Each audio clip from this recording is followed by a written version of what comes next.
पहला है नाम जप। बैठा लो, भक्ति का पहला लक्षण है अव्यावृत भजनात्, अखंड भजन, निरंतर भजन।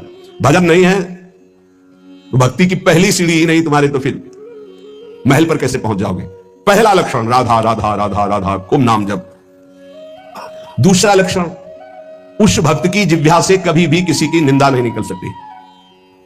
इनको अपने जीवन में स्वाध्याय के रूप में रखकर आचरण में उतारना चाहिए। कभी भूल कर किसी की निंदा मत करो, नहीं आपका भजन करने का भाव नष्ट हो जाएगा और भजन नष्ट हो जाएगा। तीसरा, चाहे जितनी अच्छी वस्तु आ जाए, चाहे जितना बड़ा मित्र आ जाए या कोई भी सांसारिक पद प्रतिष्ठा, कभी हर्षित मत होना। हर्षित हो गए तो भगवान का भजन छूट जाएगा। हर्ष मत करना। यह हर्ष द्वंद्व के अंदर आता है, हर्ष और शोक। बढ़िया कोई गाड़ी आई, कोई सामग्री आई, कोई हर्षित हो गए तो अगला लिखा है फिर आपको शोकित होना पड़े। हर्ष और शोक दोनों भजन को छीन लेते हैं, भजन नहीं होने देते। भगवान की माया के द्वारा प्रेरित होकर के जब आप नाम जप करेंगे, किसी की निंदा नहीं करेंगे, तो आपके सामने ऐसे पदार्थ, वस्तु, व्यक्ति, ऐसे पद आएंगे कि आपको हर्षित कर दे। हर्षित मत होना। प्रसन्न होना, आनंदित होना, यह प्रभु से होता है। माया के द्वारा हर्ष होता है। भगवान कहते हैं मेरे भक्त के अंदर हर्ष नहीं होता। हर्ष, शोक, भय नहीं मन माही। तीसरा ये, भगवान की माया के द्वारा कुछ भी आपके पास भेजा जाए, आप हर्षित नहीं होइएगा। ये ध्यान रखिएगा, ये माया रचित वस्तु से हमें आनंदित नहीं होना। यदि नहीं हुए तो तुम शोकित नहीं होगे जब कोई नष्ट होगा, और जब हर्ष शोक नहीं होगा तो नाम चलेगा।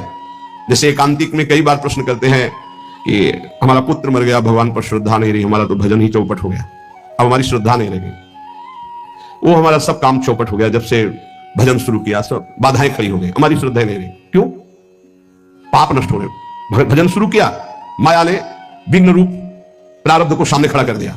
अगर चुपचाप सह गए, शोक आ गया है, नाम चल रहा है, चिंता मत करो, शोक आनंद में बदल जाएगा। हर्ष आया है, हर्षित मत हो, नाम जप करो, यही निरंतर आनंद में बदल जाएगा। हर्षित हुए तो शोकित होना पड़ेगा, शोकित हुए तो सब निराशा छा जाएगी, ना प्रभु में आशा रह जाएगी, ना भजन में। चौथा, यदि कभी तुम्हारे सामने ऐसी परिस्थिति है किसी की क्यों बड़े दुख में है, और तुम उसका दुख दूर करने में शरीर से, धन से, वस्तु से सक्षम हो, तो तुम्हें कभी उसकी उपेक्षा नहीं करनी चाहिए। यह बात जरूर ध्यान रखें, इससे बहुत लाभ होता है। प्राप्त सेवा का त्याग करने से भजन में हानि हो जाती है। प्राप्त सेवा। पांचवा, भारी दुख उपस्थित होने पर भी किसी से सहयोग ना मांगे। भक्त, हमें नहीं मांगना, हमें प्रभु की तरफ देखना। अगर उनकी तरफ से कोई भेजा हुआ है तो मानते हैं कि निमित्त बनाकर प्रभु ने इसको भेजा है, हमारी कोई पर्सनल मांग नहीं, पर्सनल संबंध नहीं। तभी आप भगवत भाव को जान पाएंगे कि कितनी कृपा हम पर है। अपना भारी से भारी समस्या में केवल संबंध प्रभु से रहना चाहिए, किसी अन्य के प्रति हमारा भाव ना जाए। ये अध्यात्म है, इसे ठीक से समझ लीजिए। भारी से भारी दुख उपस्थिति होने पर भी हम किसी से सहयोग ना मांगे। हम उसको जितना निवृत्त कर सकते हैं, जो व्यवस्था दी प्रभु ने, नहीं तो हम प्रभु की तरफ देखते हैं। सच्ची मानना, बड़ी से बड़ी व्यवस्था एक क्षण में प्रभु कर देते हैं। निमित्त किसी को बना दे, तब आपको लगेगा ये श्री जी के द्वारा किया हुआ विधान है, मेरे द्वारा नहीं। छठा, तुम्हारे पास जो भी वस्तु है, जो भी पद है, जो भी संपत्ति है, वो केवल श्री भगवान के द्वारा दी हुई है, वो श्री भगवान की है, ऐसा भक्त प्रतिपल मानता है। नाथ सकल संपदा तुम्हारी, मैं सेवक समेत सुतनारी। साधन वैराग्य मार्ग में जो तपस्या है, जो भजन है, जो ज्ञान है, जो वैराग्य है, जो प्रेम है, जो भी, वो प्रभु के द्वारा प्रदत्त है। इसलिए कभी उसका अभिमान न करें, न बाहरी पद प्रतिष्ठा संपत्ति का, न आंतरिक तप समाधि आदि तक का। सातवां, कोई भी प्राणी कितना भी तुम्हारे प्रति, वही जो अभी वृंदावन महिमामृत में सुना, कितना भी अपमान करे, निंदा करे, अपराध करे, चुप रहना, सहन कर जाना, कुछ मत बोलना। उसकी तो तुम्हारी क्षमा ही जाकर के बुद्धि ठीक कर देगी। दंड से ज्यादा क्षमा में बल होता है, ध्यान रखना। भगवान शिव कह रहे हैं, अपने कर्म जाए अपकारी, उमा क्षमा साप होते भारी। यदि आपने क्षमा कर दिया तो आपका आनंद बढ़ेगा, और वो क्षमा उसके लिए सांप से भी अधिक दंड जाकर के देगी। हमें ऐसी भी भावना नहीं करनी, हमें हृदय से क्षमा करना है, पर वो अपकार करने वाला अपने आप जलेगा, अपने आप नष्ट होगा। आपको क्षमा ही करना। जैसे किसी की सोच है कि अगर उसे क्षमा कर दिया तो बढ़ता चला जाएगा, नहीं, ये क्षमा ही अस्त्र है, उसको जाकर के परास्त करेगी, उसके हृदय को, उसकी बुद्धि को ऐसी जगह गिराएगी, उठ नहीं पाएगा। उमा क्षमा साप होते भारी, सांप से भी, दंड से भी ज्यादा उसका वो क्षमा हिसाब कर देगी। आपकी तरफ से क्षमा होना चाहिए। ये संत, ये भक्त, ये वैष्णव जनों का बल होता है, क्षमा एक बल है। आठवां, अपने गृह कार्य करते हुए या अपने साधन कार्य करते हुए बुद्धि को चंचल ना होने दे, अपने साधन पे रखे, अर्थात नाम जप चलना चाहिए। कार्य करते हुए, अपने साधन कार्य को करते हुए बुद्धि को चंचल ना होने दे, उसे अपने लक्ष्य में रखिए, अपने आराध्य देव में रखिए, श्यामा श्याम में रखिए। नवा, मृदु भाषण कीजिए, कभी कठोर भाषण, उद्दंडता पूर्वक ऐसे शब्द ना निकल जाए कि किसी के हृदय में चोट पहुंच जाए, किसी का हृदय दुखी हो जाए, ऐसा नहीं बोलते। बहुत संभाल के भक्त को बोलना चाहिए। आपकी वाणी नाम जप करती है, इसलिए कोई ऐसे शब्द ना निकले, बहुत भूल हो जाती। कभी कभी ऐसे शब्द निकल जाते हैं जिनको फिर बाद में बड़ा पश्चाताप होता है। यद्यपि हितकर भावना से ही निकलते हैं, पर वो नहीं निकलने चाहिए, क्योंकि भजन करते हो सत्य हो जाएगा उसके ऊपर। मान लो धाम वास करते हो, भजन करते हो, आपने शासन के लिए ही बोल दिया, भोगोगे दुर्गति हो जाएगी, मान लो, नहीं बोलना। तो भाई ऐसे चलने से ऐसा होता है, ऐसे चलने से ऐसा होता, बस भोगोगे दुर्गति हो जाएगी, समझ नहीं पा रहे आप, सीधे उसको दंड विधान दे रहे हो, ऐसी गलती हो जाती है। आप जितना भजन करते हैं वो भजन कोई साधारण नहीं है। आप जो राधा राधा बोलते हैं, मधुर भाषी रहिए, किसी को ऐसा न निकल जाए कि उसको दंड भोगना पड़े, तो आपका भजन क्षीण हो जाएगा। प्रार्थना करते हैं कि आपके पास अगर भजन है तो कभी किसी को दंड विधान मत सोचना, नहीं लागू हो जाएगा, आपका भजन क्षीण हो जाएगा।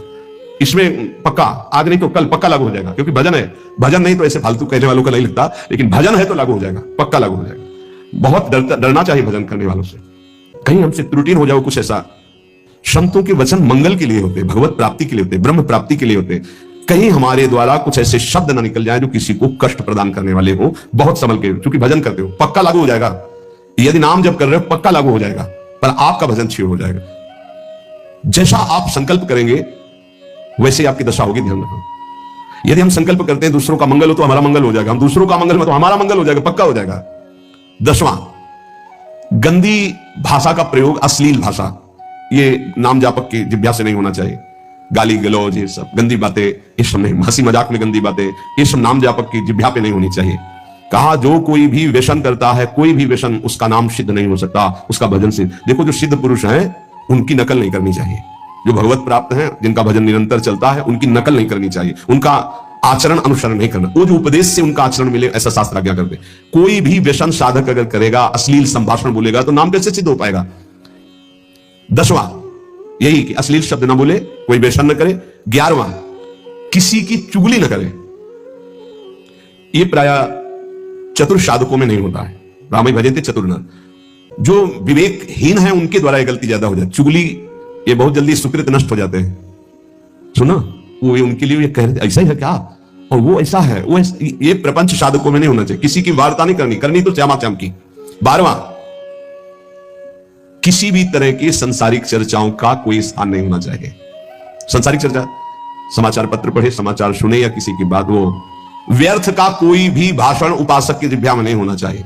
भाई अगर आपको नेता बनना है, राजपदों पर राष्ट्र सेवा करनी, तो जरूर समाचार सुनिए। कौन सी पार्टी कितनी प्रबल हो रही है आप देखिएगा, कौन सी क्या व्यवस्था हो रही है, कौन सा आंदोलन चल रहा है, किसकी क्या मांग है, ये तो आप देख लीजिएगा, क्योंकि आपको नेता बनना है, आपको राष्ट्र सेवा। और यदि आपको भगवान की प्राप्ति करनी है तो समाचार पत्र, समाचार आदि यदि सुनोगे तो 24 घंटे की खुराक मन इकट्ठा कर लेगा, और वो उसी तरह के चिंतन में आपको फंसा देगा। और जो चिंतन होता बोले बिना रह नहीं जाता। पुण्यात्मा का, महात्मा का लक्षण है, कितना नाम जमा किया, बोला